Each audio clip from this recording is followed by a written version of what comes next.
s'est réuni ce matin en sous-préfecture de Draguignan avec le sous-préfet, le président de l'ACAD, le maire de Draguignan et la vice-présidente du conseil départemental pour acter le lancement du dispositif Cœur de Ville, puisqu'on a eu de la part du préfet de région les premières réponses par rapport au financement.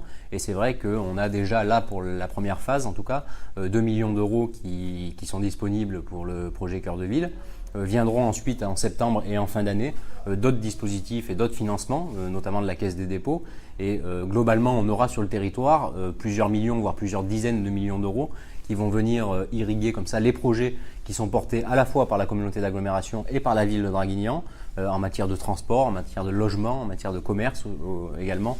Donc vraiment, ça va être un dispositif essentiel à la revitalisation de notre territoire et essentiel également pour nous accompagner à faire ce projet de campus universitaire qui nous tient à cœur avec Richard Strambio, puisque tout ce qui est annexe au campus universitaire, je pense au transport, je pense au logement étudiant, va pouvoir s'intégrer dans le contrat Cœur de Ville.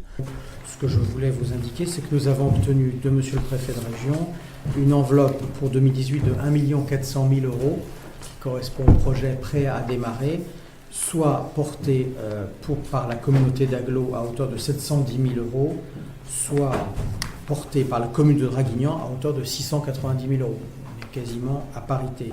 Pour la CAD, il s'agit des transports et de la rénovation du théâtre. Pour la commune, il s'agit du tourisme et du square Mozart. Voilà les projets prêts à démarrer. Pour obtenir ces financements, monsieur le sous-préfet l'a dit, il y a 200 villes à peu près qui ont été identifiées pour le contrat Cœur de Ville. Il y a eu beaucoup plus de demandes que 200. Donc c'était pas forcément évident d'arriver à positionner Draguignan. Et mon rôle avec le préfet et le sous-préfet d'ailleurs a été de mobiliser au niveau gouvernemental l'ensemble de nos réseaux pour arriver à obtenir ces financements. Si on fait le total de la décile, c'est 1,4 million d'euros par contre qui viennent sur le territoire. Si on y ajoute le contrat de ruralité, on va arriver à plus de 2 millions d'euros. Si on prend l'ensemble des 4 étapes et qu'on y ajoute l'ensemble des financements qui viendront avec Cœur de Ville, on sera à plusieurs millions d'euros, voire plusieurs dizaines de millions d'euros si on ajoute les prêts à taux zéro.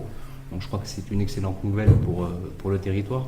Peut-être laisser les élus locaux se positionner, puisque c'est eux qui en sont les principaux bénéficiaires.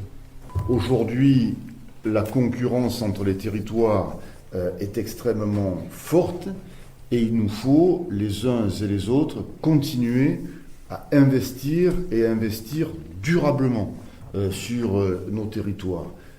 France entière, les villes moyennes souffrent et donc plus que jamais, nous devons relever tous ensemble le pari de l'investissement pour apporter les services nécessaires, utiles et attendus par la population.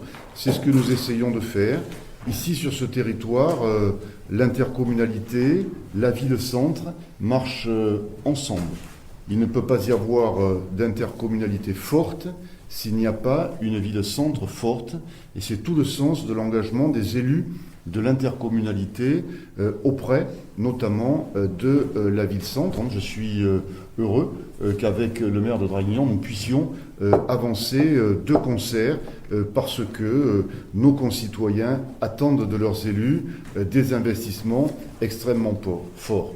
En tant que conseillère départementale du canton de Draguignan, on peut que se féliciter de pouvoir de mener ce projet. Le département ne peut intervenir, il ne peut pas être porteur de projet, mais ne peut intervenir que dans le dispositif des aides aux communes.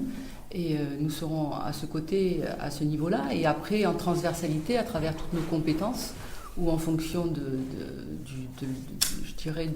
du projet, nous interviendrons à partir de là pour soutenir ce projet. En tout cas, on ne peut que se féliciter et être très heureux d'avoir amené ce projet Cœur de Ville. Je suis ravi de la cohésion qui peut régner, puisque le contrat Cœur de Ville de Draguignan étant cœur d'agglo, c'est un cœur qui bat plus fort, je vais dire cela. Effectivement, les projets sont là, les diagnostics sont tombés. Moi, j'ai l'habitude de travailler comme ça, dans ces villes qui se paupérisent. Il faut savoir pourquoi les choses en sont arrivées là. Le constat est fait, je ne vais pas vous faire un discours de 3 heures là-dessus, c'est très clair.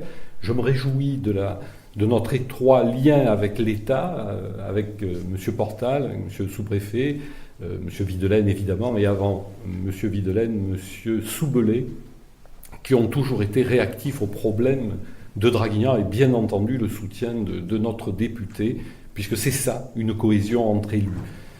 Il faut que nous ayons des directives absolument draconiennes pour expulser tout ce qui est loueur de sommeil, habitat indigne, etc. De plus, nous portons, avec monsieur le député, un projet de campus universitaire, ce qui est cohérent.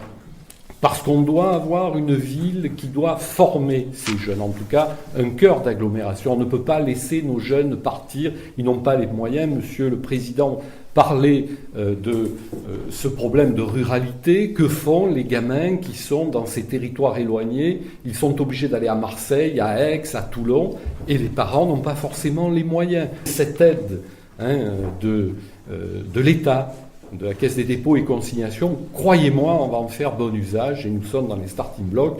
On va avoir un bon résultat, j'en suis sûr. Regardez déjà notre boulevard, grâce à tous nos partenaires, grâce à l'État, ce que nous avons pu réaliser, c'est dans la même veine.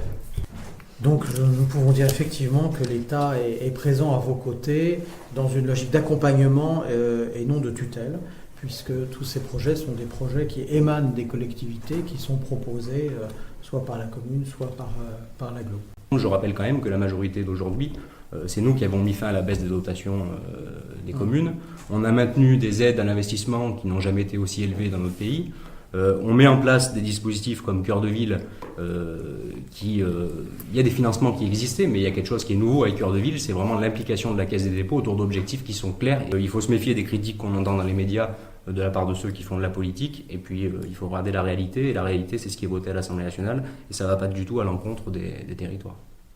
Je précise, comme l'a dit monsieur le député, que le montant des concours financiers de l'État aux collectivités locales en France est supérieur à 45 milliards d'euros. Et qu'il a été en hausse dans le budget 2018 de 300 millions, ce qui est aussi un signal très fort. Cœur de Ville, je l'ai déjà dit mais je le rappelle, c'est vraiment l'État qui décide de venir en aide aux collectivités pour réaliser les projets qui sont les leurs. C'est pas l'État qui vient expliquer aux collectivités comment on doit faire sur le territoire. On demande vraiment aux élus de présenter des projets et ensuite on les accompagnera pour la réalisation de ces projets-là. Et ça, je crois que c'est assez original. D'habitude, c'est pas comme ça que ça se passe en tout cas. Cette fois, c'est une bonne chose qu'on le fasse dans ce sens-là, puisque les bonnes idées viennent souvent du territoire.